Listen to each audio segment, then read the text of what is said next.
Dad's back. We're back. Round two, baby. Y'all submitted some questions. I asked them to Dad, and boy, did he answer. This is a colorful episode. I selfishly snuck in a few questions myself. I frickin' love this dude. He's a character, he's a cool cat, an OG entrepreneur, and proud to say he's my father. So I hope you all enjoy round two of some random chats, random topics, random discoveries. Hey, keep leaving average for Joe. Enjoy.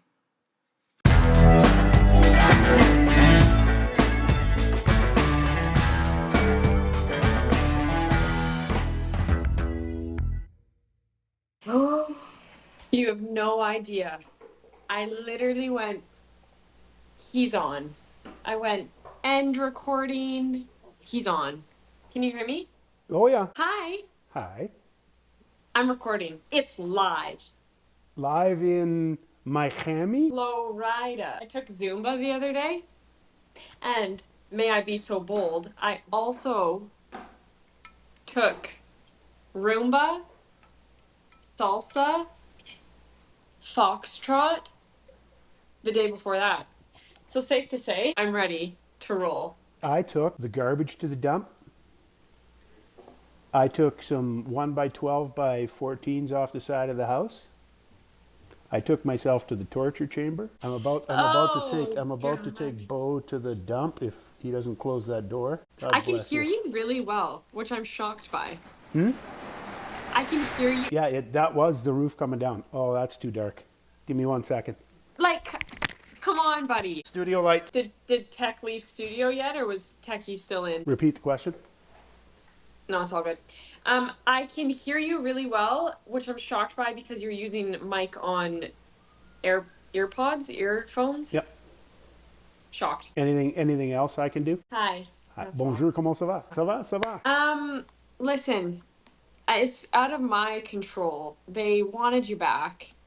You're back for round two. Okay, they are suckers for punishment, clearly. Not only that, but the listeners have also submitted some questions. Oh. So I'm actually fired up for this episode. Okay. Last episode, it was a teaser, I think. We got into background on you as a young adult, but less so of your adult years, I would say, post 30 to 40 to now 50. Ish. I'm on the slippery side of 50. There's no question about that. So I'm thinking for this episode, I'm not gonna lie. I have no layout structure other than topics to discuss. Sure. Let's do it. Okay, sweet. I did have one listener that really wants to hear more about your entrepreneurship journey. Okay. So maybe because we did touch on a little bit of it with Got a Copy on the first episode, if you could, and I have some things to weigh in on this, so like to throw at you as we converse, but if you can just start off by maybe naming a few of your endeavors in terms of entrepreneurship in your sort of 30s, 40s, now 50s. Top few that come to mind. Did we do the helicopter thing? Ish, yeah, Okay, I think so. We covered that one. Firewood. Did we do that one? No. Yeah. So I started. It was when gas prices were really high in Alberta. So I started a company called thefirewoodshop.com, and I was looking at firewood going. The price of like good solid hardwoods was cheaper than to heat, per square foot with natural gas, and that's when we only had one fireplace, not two, and I knew we were going to get two. And in my brain, I was going, there's other people that are looking at this, especially in rural Alberta, that are going to be looking at firewood. And I went, but you don't have a newspaper to run an ad in anymore. I built a web-based platform and made the business model was a subscription model. So it would be like getting your newspaper, only you would get firewood delivered weekly, bi-weekly, monthly. And so I built several different stackable forms that I would just fill and deliver, you know, on a monthly basis. So you had recurring revenues, and bought birch by the log truck loads and cut them up on So a. was your brain thinking, because I know you, and ever since I was young, there was like a rule, whether it be written in stone or not, that you didn't want to stay in one place for 5 years, like one role for 5 years. Yeah. Um, was this you building a product, a service, um, to sell it to a bigger company, or did you not even think that far? You were just thinking, Well, I wanted to take a legacy product slash service, meaning firewood, and bring it up to the 21st modern. century and go there. If we can do this properly, who just thumbed up there? Was that you? Yeah, that's a thing now. I know, I saw that the other day on these. I do about 10 podcasts a week, so exactly. So I wanted to take a legacy product service where there was potential for growth and amalgamation, consolidation, because you have all the small firewood companies, and you know, Joe and Jack are doing out of their, and Jacqueline and Catherine are all doing it out of their backyard. And so I thought if I could bring some technology in, build a web platform so that people could subscribe and I would get automatic notifications and just do it So that then way. what makes you fold in the like towel on that? Is that strictly because obviously fast forward that it doesn't exist anymore? Was it trial and kind of like throwing spaghetti at the wall seeing if it sticks, or were you like, because I'm so curious to know like how committed you are to these entrepreneurial journeys that you go on. Well, I knew that it would work. But I'm not a manager. So I invested, you know, to get the platform built. I invested to get the product. I did the trials. It was working. My hope was to either sell it or sell part of it to somebody else that would run it. And or I thought maybe my son coming out of high school would take it over and it was something he could run and build, and then I would go off and do something else. And then, Okay. so I had a father son out of northern Alberta. We had several meetings. They were looking at buying it. Um, and then I had other opportunities coming, and I knew I couldn't balance it, and that sale fell through. And I just went, you know, there's 40 grand down the tubes, but learned a lot. And there was still Yeah. like there was still an opportunity, and I think it still exists. Like if somebody wanted to do it, because most of it's still only you just order it off Facebook, you know, order a cord here and there. But there's a lot of Yeah. people. You There's a stop at lot of Seven people that, Eleven and like and buy 4 logs for $24. yeah, Like, but it could be delivered. Like I used to deliver. There were some apartments in West Edmonton. I delivered to like 70, 80 kilometers away.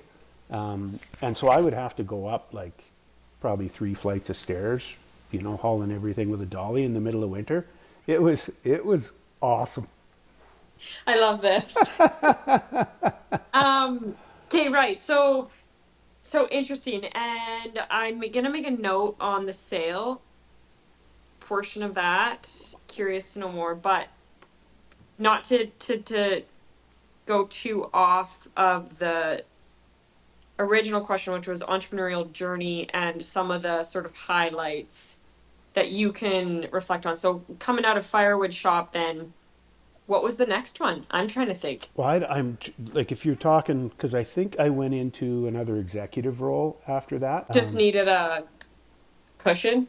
Well, I think somebody might have headhunted me. And, you know, when you're hauling firewood and you're kind of going, okay, I'm not going to be able to sell this, and the price of gas is going down, and you can sort of see a little bit into You the said future. car wash attendants hiring? I'm there. Yeah, no, absolutely. Yeah. Yeah, Yeah, so I can't remember. It might have been, gosh, I want to say that's post Prio software.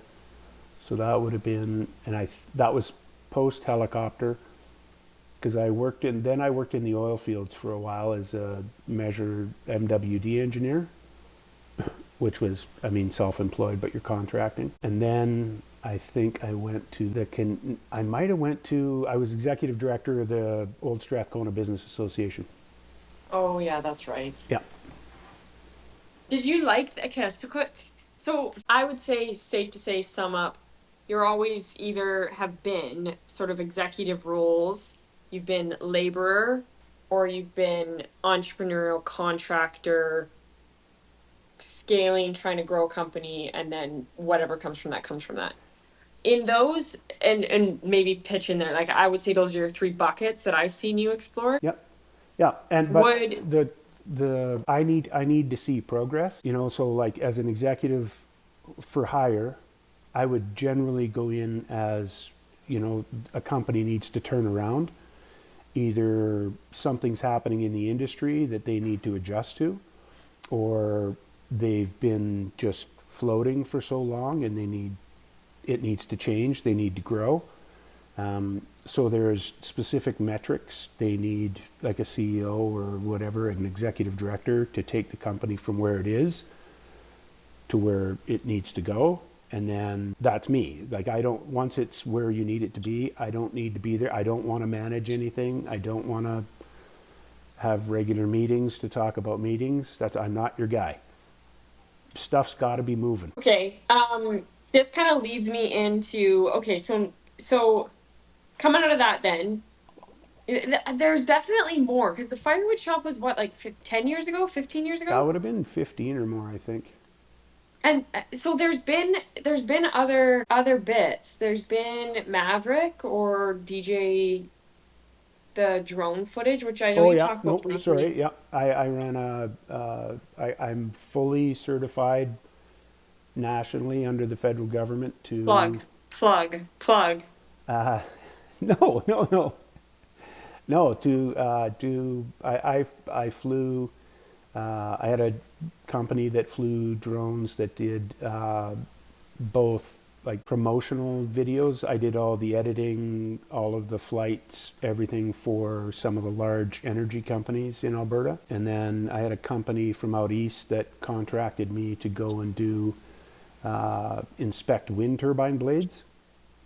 And that was really cool because flying drones, doing the, you know, videography sort of stuff for solar fields like big farms, that was awesome. I mean, you're out there in Western Canada, you're traveling, you're in rural communities, beautiful, absolutely stunning. And I enjoyed the editing as well. And then going out east, we had these drones with the camera equipment and the LiDAR and all the technology came out of Switzerland.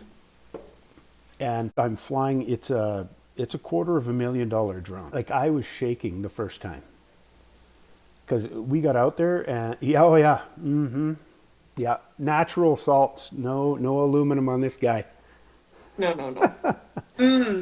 Yeah, and I don't know if you or anybody that is listening or is watching has ever been up close to one of those wind turbines, but they are massive.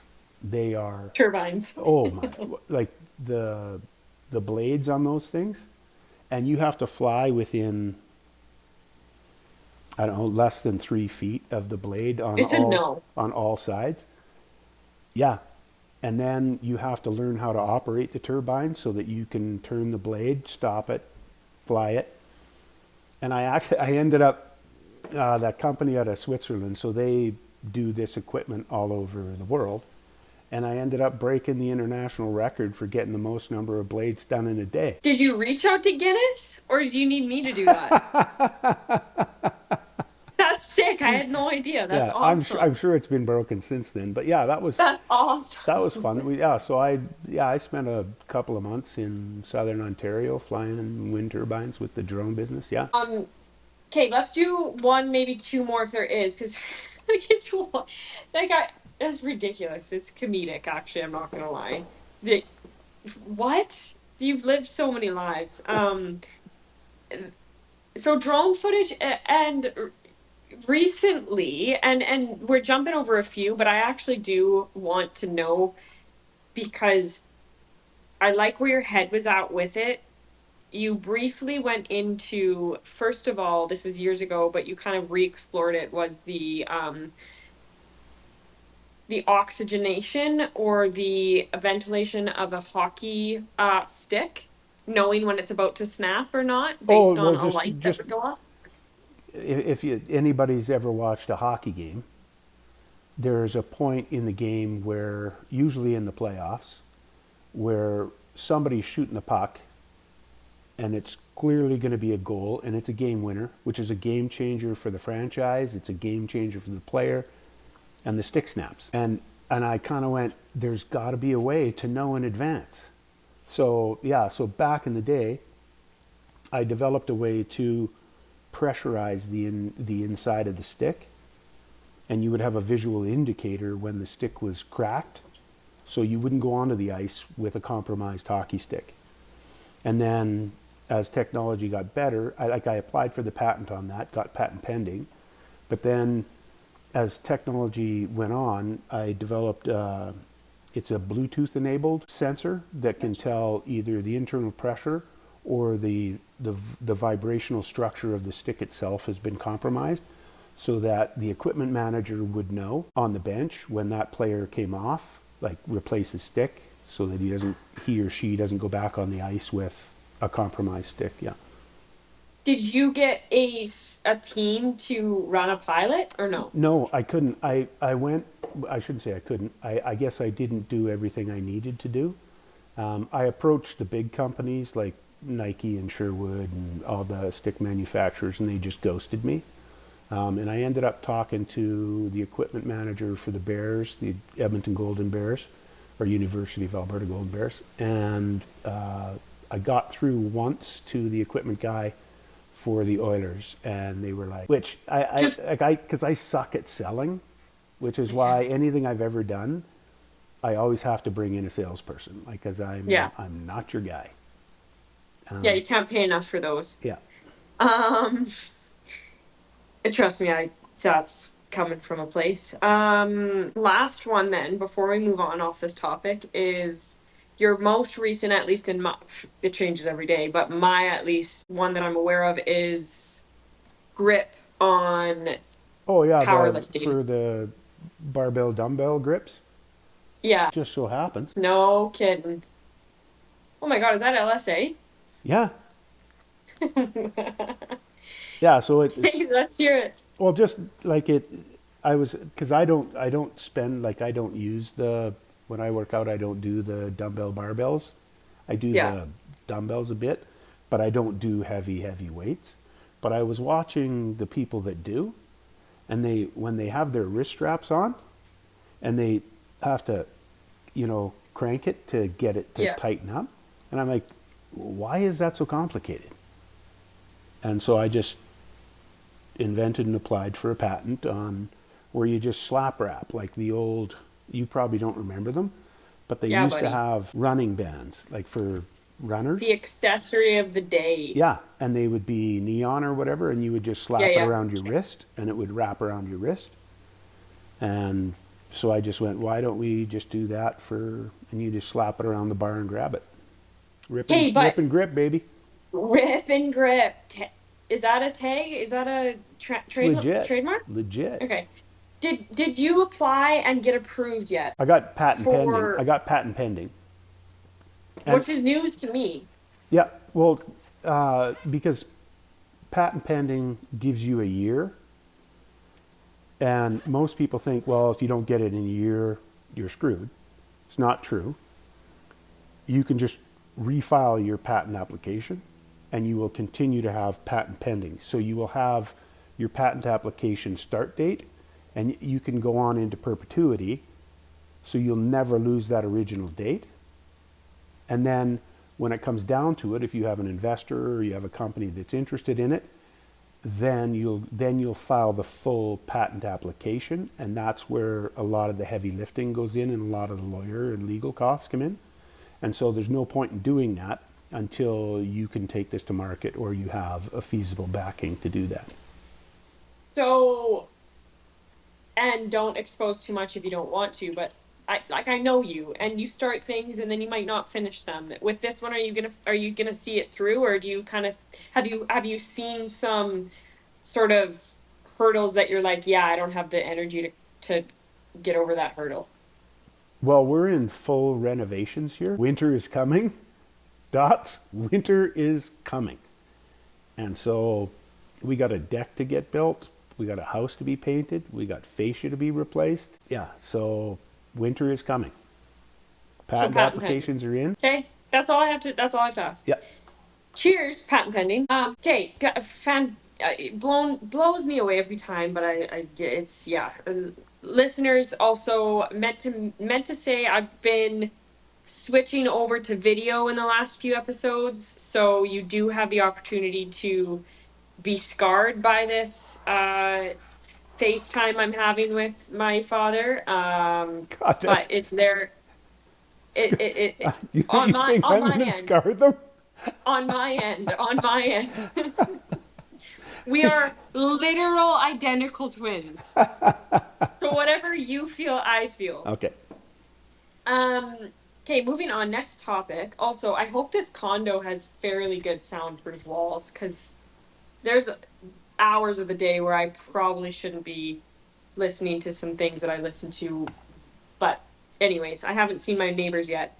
And I also haven't updated listeners either. I'm in Florida, and so when Dad said hello and he said Miami, it's because I'm in Miami working on a job, and this is going to be a good segue into my next question, which is for a directing role. And I'm curious to know, with your experience in, executive positions and being a director, just like a quick yes or no, do you like the position or do you not like it? And I'm curious, this is a selfish question just because I'm in a role myself right now.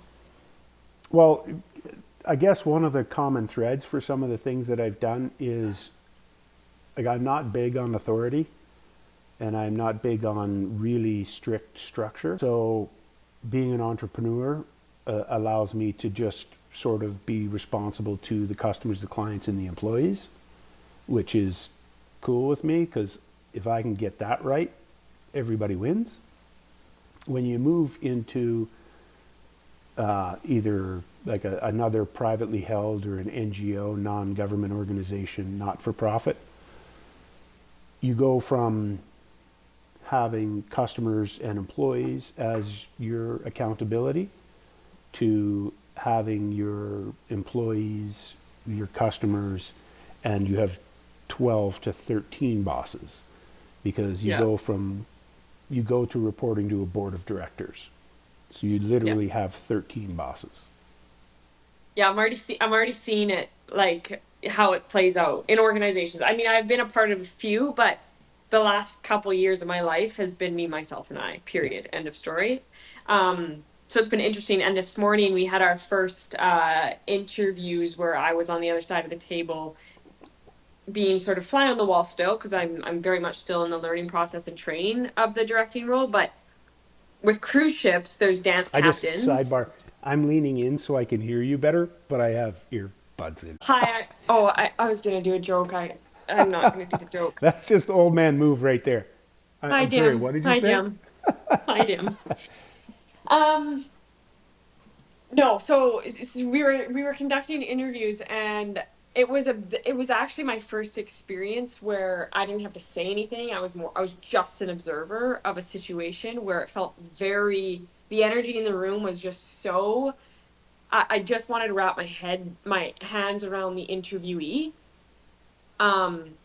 And I'm curious to know if you've ever conducted an interview yourself where it's like a board, there's a board, and it feels very official, because I've conducted interviews where I've had to hire employees for my shop, for Last Shot. Yep.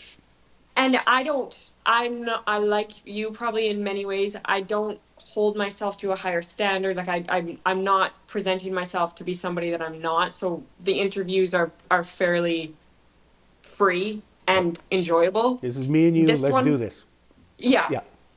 This one, I want to say it was enjoyable, but it wasn't. Like the interviewee was starting to get like nervous rashes, and it was so uncomfortable for me, and it took everything in me to just not break the ice. Like honest to God, it took everything in me. Not my place, not the time to do it. Like just pull out a But water bottle and just start spritzing them. literally, like anything. Like, hey, I have an idea. Let's stand up and just shake our sillies out. Yeah, How's that? we'll take a walk. Let's go for a walk. Just remind ourselves we're human. Just Like people. there is, yeah. So, anyways, the to sum this up, I'm curious to know if you've been in a situation like that where you've had to conduct an interview, and how did it go? If you can reflect on any of that. So I'm the interviewer. Yeah, I've done a lot of those. yeah, Yeah. and in a very formal setting where there's other board members. No, no. The No. only like I haven't been on a panel interviewing, but I've been interviewed by like multiple times by like 13 people. But I've never interviewed it as being part of a panel. Yeah. So I know interviewing people, and I've interviewed, when I had the computer stores, I was hiring, high school kids that were into computers, right, in the 90s or whatever.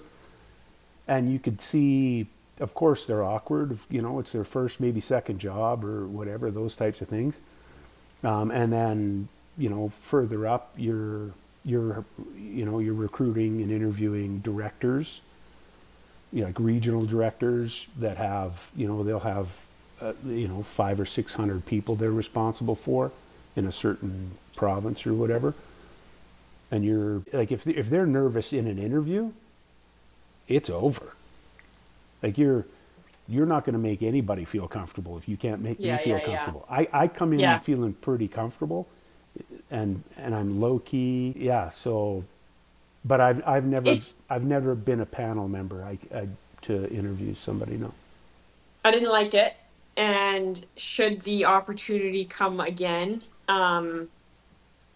a few recommendations will be made, I think. But let's just What leave it did you there. I think? just no, no, unnecessary, unnecessary. When you see somebody shriveling up in the chair and like unnecessary Right. and But they also, unrealistic. like, just to interject, if that's the case, how did they get there? Like, who screened these people? It's no, but it is a matter of, especially in this industry, when you're a dancer, you don't use your voice a lot, you use your physical body a lot. Hmm. And when you have to vocalize, it's a totally different story. I've Right. seen it Yeah. fold, crumble. It's so, anyways, okay, on to new questions that were submitted. Okay. I would say a couple quick ones. Favorite inventor, and I think that kind of goes back to the entrepreneurial inventor things that you've done. Is there one that comes to mind? Does it rhyme with Da Vinci and Tesla? Checked and checked. Yeah. Knew that was coming. Yeah. Yeah. Um, Da Vinci is for my listeners hero. that might not know, could you just remind sort of a few of the inventions Like, from those two? yeah, like Leonardo da Vinci, sculptor, painter, um, engineer, Any products that we would know today based on helicopter, his work? helicopter, um, like 400 years before the helicopter was invented. Underwater breathing apparatus, 400 years before it was done. Tanks, 400 years before it was done. Automated, basically robots, but they were just self-propelled vehicles, 400 years before it was done. Yeah. And could paint and sculpt and work with bronze, work with stone, you name it. Like just autodictat, like just could absolutely do everything. Spooky. Yeah. Tesla, AC electricity that powers everything on this planet today. That was kind of a big deal. Just poquito. amongst Um, other things. Anyways, yeah. yeah. So, and I knew I had a hunch. I don't know why. It kind of leads me actually well into one of my other questions, which I feel like is now slipped my mind entirely. Oh, it was do you have a current inspiration? And I kind of hate the question, who's your inspiration? Because I feel like that's so pinpointed and it can change all the time. And if there is somebody, then that's great. But currently right now, is there something, someone, something that you've experienced that's inspiring your train of thought, your physical activity, just how you hold yourself on a day-to-day basis? So you're talking about somebody contemporary, somebody that's Yeah, alive today. and but I want to go back to say it. I don't like the question, who is your inspiration, as in like who is the person. It can be, is there something, it could be experience that has inspired you to do better. Like there's a Oh, lot this is of an easy one. I did in the first, if the in the first, I think I described. I met this lady in Santorini. She's the most amazing human I've ever met in my life, and she continues and has for 35 years inspired me on a daily basis. Her kindness, her generosity, her willingness to help others and put everybody else before her and make sure everybody is taken care of. She inspires me to be a better person on a daily basis. And I'm not exaggerating. She is the love of my life, and she is absolutely my inspiration, without a doubt. truth. Hi, Mama. Yeah. Hopefully you're listening. Yep. That's, yeah, can't top that one. That is for dang sure. Yep. Although we'll always try to at least come close to the love and kindness that she has. Yeah. Comparison is the death of joy, so don't go there. No, come Just close just to know it. that's a high water mark. There Yeah. you go. And you'll never reach it. Yeah, yep. Um, okay, so good. We're Look, you tackling almost got me away. crying. Yeah, well, I know I nearly broke you. Come on now. Come on now. Three characteristics you like in a person. And I actually, this kind of comes from a recent podcast I was listening to, and I would love to plug it, but or give it a shout, but I actually can't remember which one it was. Um, it was a Stanford professor, and he runs a podcast on communication. I can't remember his name. Um, but he had the guest say like three things. If you were making a recipe for a quality individual that you like, what would be in that recipe of making that individual? Like three Just ingredients. three. A good sense of humor, curious, determination, hard work. Yeah, I mean, if you can find a person that, amongst other qualities, has at least those three, you can do anything. Anything. I think this is something that's been on my mind way more lately. Is hard work, but coupled with humor, is so immensely powerful, because hard work and purely hard work and just straight work, maybe there's an individual that can do that for the rest of their lives. But you're going to suck joy. Exactly. You're going to suck joy. You're going to burn out, or worse, you won't have anyone around you because you have nothing else to No. give other than just hard work. Yeah. And so the Not only will you not have anyone around you, you will repel people. exactly, Yeah. 100%. Yeah. Oh man, this has been such a like, it was like trying to keep water in my hands for the last year and a half, 2 years, because it's a balance between trying to, hit the ground running on your own goal and trying to achieve it, seeing something and trying to get to it and working towards it, and hard work and hard work and hard work. But if you don't look up, for like for a moment or two and find, the flowers to smell and the and blue recognize skies and up recognize the above. people around you that are also working. They're trying to pull on the same rope. They're pushing in the same direction, and everybody's working hard. But you Yes. got to lift your head up, like you said, once in a while, and go, "We having a good time here? Are we making progress? How do we feel? Are we doing good? Everybody's okay? You Pulse fed, you check. watered, Pulse check. right? How's your chuckle factory? Is it good, right?" And it's been so, maybe you can offer some people in your life that I admire people the most as of late who can balance humor and energy and conversation with talent and skill and determination.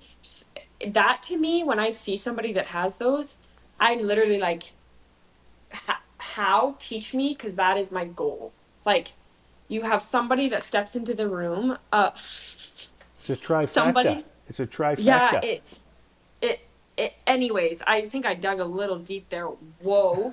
Um, but great. And I'm not shocked that those are your three Yeah, I mean, ingredients. if you're going to be stranded on an island with nothing, with anybody, if you got those three, right? That's what is the trifecta for fire? Fuel, energy, and spark. Yeah, hard work is the fuel. Energy is what's going to get you down the road, and spark is what's going to get everything ignited. Yeah, I Yeah, really like that. yeah. Right, moving on. What's your gym routine, Jim? Gym routine, Jim. Yeah. I do 45 minutes on cardio. Usually it's Is there on. any, I should actually pause. Do you do a pre-workout? Do you do an anything, what, maybe just give a little 30 minutes before your workout, 30 minutes after your workout, and what that workout looks like in the middle. Okay, so 30 minutes before I work out, I get dressed, and then that takes me 10 to 12 minutes. And then the next 8 minutes, I go downstairs, put my shoes on. That's another 8 minutes. Like, 'Cause you're not sitting here prepping workout, taking the pre-workout formula. Like, I'm this is giving me you asked asking. me to be honest with you. I'm being Okay. honest. Yeah. So shower, get dressed, take the dog for a walk, come back, feed the dog, grab my gym bag, drive 15 minutes to the gym. That's my pre-gym workout. And my post-gym workout is just reverse that. That's true. Honestly, that is the truth. Yeah. So you do the same, I think we've talked about it many times, but do you still have the same routine when you're at the gym that you've had like the last couple years? Yep. Elliptical, 40, weights. 45 minutes, 4.5 miles. Then I go in, uh, shoulders, biceps, legs, and alternating day is triceps, chest, hit the steam room, hit the hot tub. Steam room and hot tub is about 25 minutes combined. And then get the hell out of there and go get some shit done. Some stuff And so done. that's what earlier in the episode podcast you mentioned torture chamber, and for listeners, that's what he means. Yes, torture chamber is where I hate to go, but I do it 6 days a week.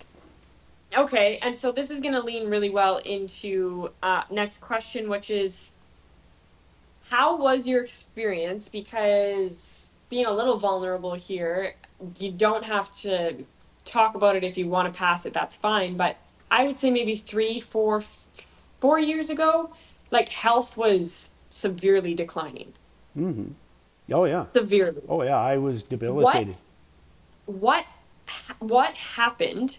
You, I mean, like, it has to change in here, which is so, I it brought me to tears a couple years ago when I was talking to you. But to change your brain and your neurological pathways when you are older is 10 times, a million times harder than when you were younger. And which is why you just don't get old.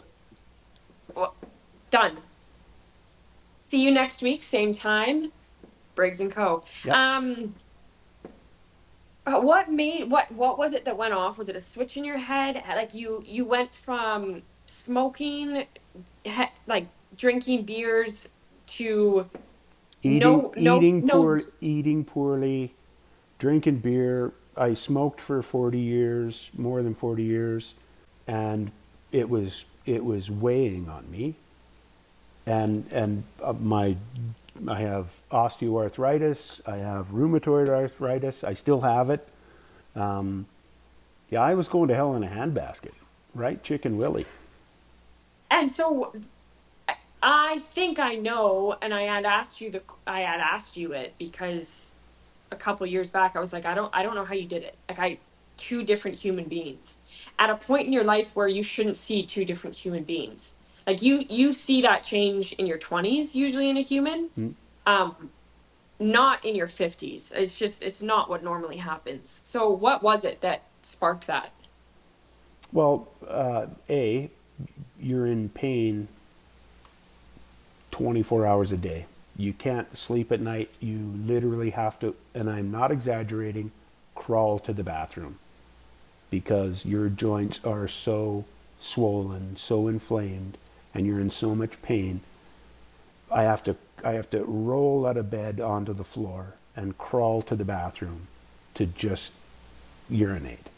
And I have to do that while the most beautiful, kind, loving, generous human being on the world is laying right next to me. And so you go to the doctors and they do this, do that, and you take blood and they go, oh, you've got this, and take some painkillers. It's like, nope, not taking painkillers. And so you do that for about a year and it's not getting better. And you go, okay, what's within my control? I'm 30 pounds overweight. I don't exercise. I smoke. My iron in my blood is so high it's off the charts.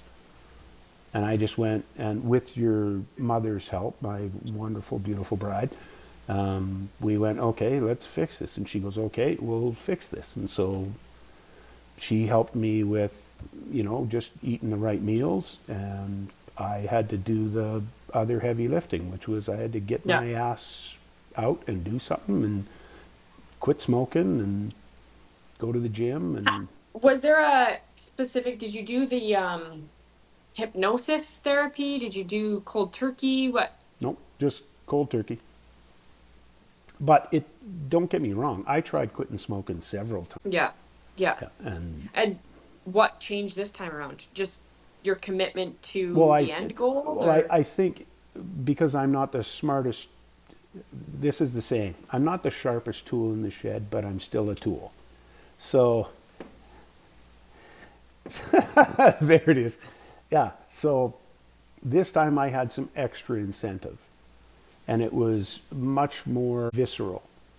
Like I was in a constant state of pain, and I tried to hide it from my family. And so try not to be miserable when you're in horrible pain all day, every day. So I had that incentive going, okay, not only should I try to live longer for anybody that might care if I live longer, but I should probably try and be an easier person to be around and just to feel better and live longer. I have a baby, Francois was coming at the time, and he was a strong motivation. And in my brain, I was like, because I had so many people in my life that never lived to see my children, and I was in a position where it was like, in my brain, I was almost like, well, it's okay for you if you croak and your grandchild doesn't see you, and it's one grandchild. But I have 4 children. There's going to be more, hopefully, fingers crossed. And so for me, it was like, okay, it's A, it's you. B, it's not you.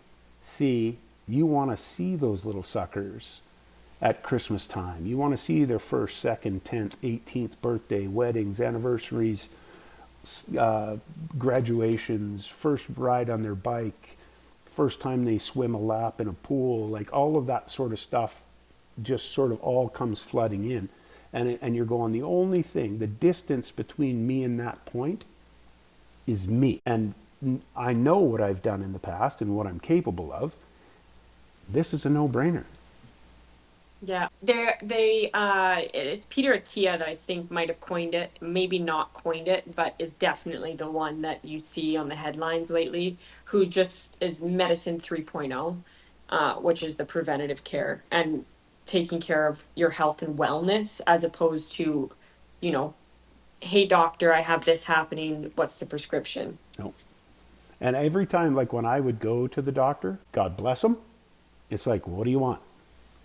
It's like, let's find out what it is, and what do I do to stop it? Well, here, you can take this, and that'll solve the pain. I go, no, the pain's not the problem. Pain is a result. It's a symptom. Can we deal with the origin of the problem, right? Because I always, and this pisses people off a lot, but I'll do this in business. I'll do this in pleasure and leisure and life. I have kind of a Socratic method, like let's get to the root cause. Yep. Right? Like especially in business, and it's also true in your health. I don't need a Band-Aid. I don't need a pill. I need to find out what's going on and how do I prevent that? How do I stop that from happening? Not how do I mask it? Yeah. Whether it helps or whether it doesn't help, just know that God, I don't want to give you too much credit here, but what you have done in your 50s has now inspired me, as in my 20s, to have a much greater outlook on my future. So and more sarcasm? Not even the tiniest bit, which just feels so unnatural. The thing that always kind of irked me in the last few years, because I've done I would say major lifestyle, wellness, health change of myself. Like it's just been purely out of love for the feeling that physical fitness gives me. And I know that that's not everyone's case. So I'm grateful that it is my case. But it's not just for how you physically look. It's not in the moment. It's the preventative care that you're doing so that when you do get into that midlife and then senior years of your life, you've taken care of yourself when you are in your 20s and, adolescence. Anyways, it's tremendous and outstanding. Something that I'll never, ever forget is this last 4 years, seeing the transition you've made. Okay, that was gross and it's done. The next one that I have for you is... Oh, this is a big one. And it doesn't have to be too deep or anything like that, but just general parenting advice. But I wanted to dive a little bit deeper into this. This was something that a listener had asked. If you were to sort of reflect on, maybe because there's not a parent out there that wouldn't reflect and go, I wish I had, I should have done, or I could have done. Everyone's going to have that. Everyone is going to think that they could have been better, or do better, or did things differently. If you could sum up like 3 major sort of takeaways on your experience as a parent and what you wish you knew, if you were to redo it, what would that be? Okay, sorry, there was a fly. Can you ask the question again? Smartless. What's his name? Who always gets made fun of for his horrible question ability. What's his name? Yeah. He's not the other two guys. It's not the other 2 guys. It's the one guy. It's the Broadway guy. He's the piano player. Anyways, yes. Yeah. Well, I Will and finished Grace my question. guy. Sean. Yep. Sean. Anyways, felt like that for a minute, but I got the question out. So sum it up. 3 sort of point form things you wish you knew or you would like to share with somebody if you could go back in terms of parenting. Yeah, I don't know if I have 3, but I'll start with 1. That's fine. Yeah. Children don't always do what you tell them to do. In fact, most times they don't, but they will always imitate you. That's cool. That's really cool. Yeah. Yeah, that's like, if I had one single nugget that I think would have made all of you children, like, instead of just being amazing, you could have been extra amazing. So like second place is for losers. We could have had experienced the first place feeling that you wanted us to get to. Mm-hmm. Nice. Yeah. Um, okay, coming into the last couple, favorite sport to watch? Because I think growing up, I was, especially Devin coming into my life, like when we would have conversations, I would always go, yeah, dad's huge sports, like football, basketball, whatever the sport is, he likes it. But then as I really in the last couple of years noticed, like it isn't really like you don't have a team other than NHL, you love the Oilers, at least from my perspective. I don't know if I would actually say that you're a big sports guy I'm or not. if you just have no, No. if you just have respect for athletes. I actually really don't know what it is. Can you share what that is? Sure. Um, I remember it was when I hired John for sales with Got a Copy, and we would go to meetings, and I was all business, and he's like, we gotta we We're gotta making find some sales here. we need to find some common ground with these people. We have to establish a rapport, a relationship. And I'm like, no, we're trying to bring a product to market. It's like, no, guy. So he's like, you got to pick something. And I mean, because I was from Alberta and northern Alberta primarily, I was always like, I paid attention to the Oilers. So I just picked the Oilers and went, okay, and I still to this day, like I'll watch the Oilers games, but ask me what the roster is, don't have a clue. Yeah. I can go, yeah, they did pretty good this year. Oh, they went to the finals. That's like I can have that level of conversation. As soon as somebody goes, what about Dreisaitl's numbers? How about them Blue Jays? Yeah, yeah, yeah. Right?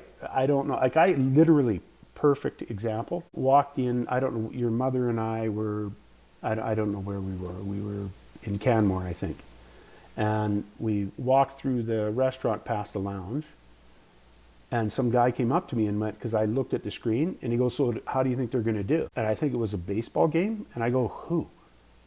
Like, I don't know. And Yeah. I don't know any details about the Oilers. I'll watch them because I love watching them and I want them to be successful.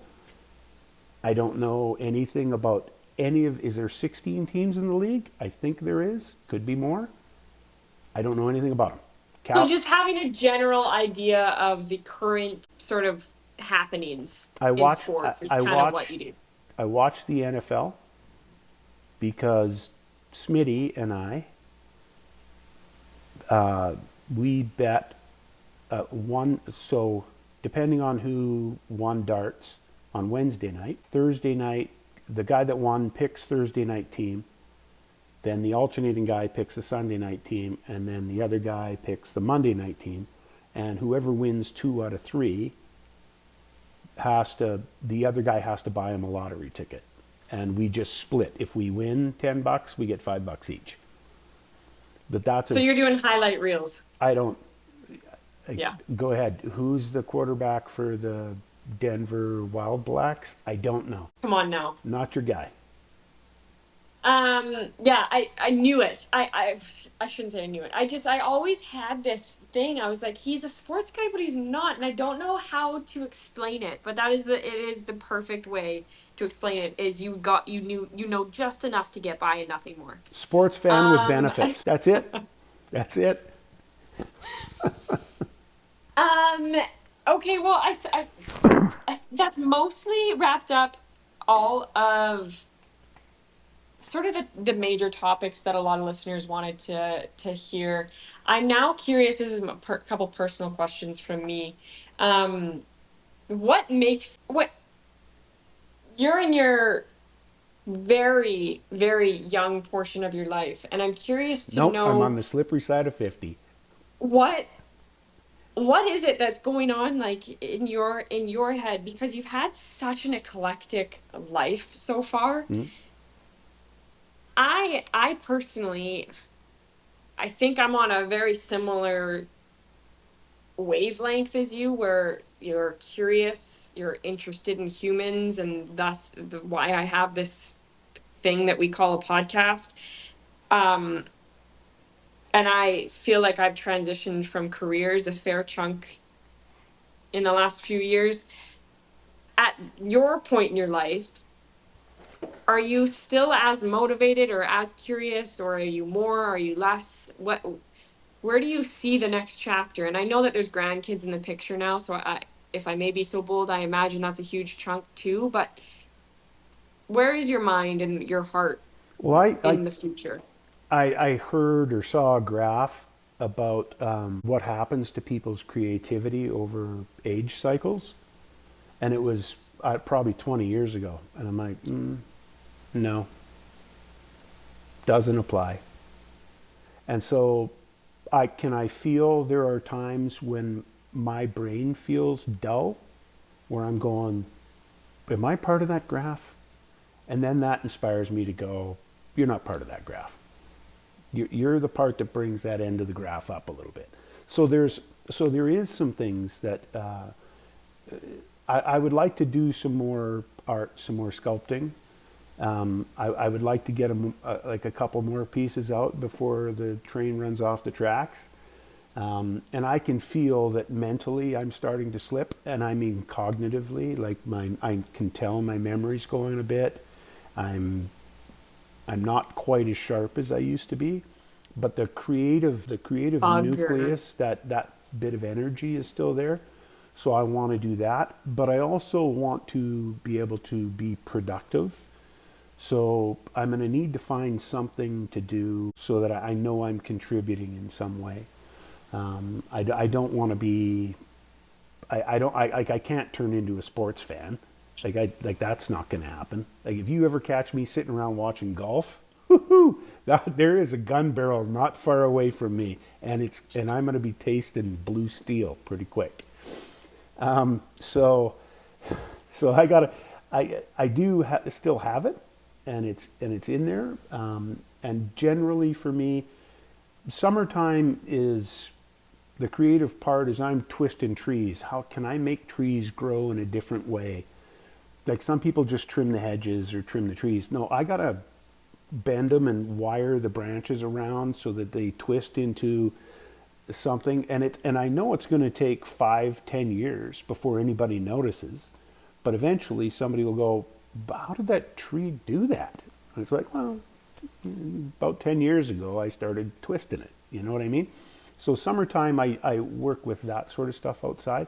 As it moves into the fall, and I talk about maybe this is the fall of my life, that's where my brain starts to get a little more, it's dark outside by 3:30, 4 o'clock in the afternoon, Yeah.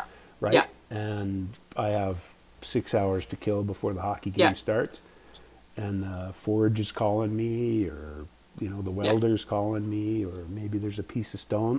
I still, and if anybody out there knows where I could get like a 2x2, 3x3 hunk of sandstone, like good sandstone, I have a piece of rock in me somewhere that I need to sculpt, and You do. I do, and I've been looking for it, but I can't find it. Yeah, there's a I chunk of think stone up there. two things. One, Publix was sold out of tinfoil, but I did try to ship you. Uh, what's that called? A tinfoil hat? That's right. They were out, but I'm gonna try next week. Okay. Um, I think my You're my talking about aliens? biggest Are what? we having a conversation about aliens? That's number three. Okay. That's number three. Okay. Um, Origins of takeaway life, aliens. have still higher. I literally bullet four was higher power question mark. It's just it's a no. It's a whole can Yeah. that needs an episode. Yeah. Um, you are the epitome of ingenious creativity and inspiration for my eyes, that I will never be able to meet. And I know you said comparison is the death of you, Of joy. of joy. So it's not to compare, it's only to purely use as motivation. And till the day I die, that's where I get my motivation from. So thank you for coming on for round two. I know listeners are Namaste. gonna It's always a joy, and we have so many conversations off the record. But to be able to record and capture some of the little things that we talk about is a gift that I'll cherish forever. So thank you for joining, and listeners, he cannot be found anywhere. And against his, I think, will, he's on LinkedIn, but it's Ah, that it's not, but that's the don't. part. That's the part of me that's going. I got to do something. Yeah. Um, but anyways, it's a joy. It's a pleasure. Listeners, reach out to me if you have any follow-ups for Dad, because I talk to him too much throughout the day. I can always ask him questions. He's given thumbs up to you all, and same as I. So love you to bits, Dad. Thank Love you, you, and dots. enjoy your Tuesday evening. It's what, 6 o'clock where you are? 5:06 Five p.m. o'clock. Hey, It's 5 o'clock it's somewhere. it's kissing time. I don't know. Okay. I love you. Okay. Love you, person. Thank you so much. Bye. Bye for Bye, now. Papa. And that's a frickin' wrap on episode 2 with my father. I hope listeners thoroughly enjoy the advice, insights, topics of discussion that Dad and I bring up. It's always a pleasure, always a joy to connect with him, both on and off the recording. If you have any questions at all for Dad, please shoot me a message either on Instagram at Briggs_and_co. Otherwise, send me an email, admin@briggsandco.ca. Love connecting with listeners. Please, please, please take care of yourselves. Squeeze your loved ones extra tight, and above and beyond, keep leaving average for Joe, baby. Take care.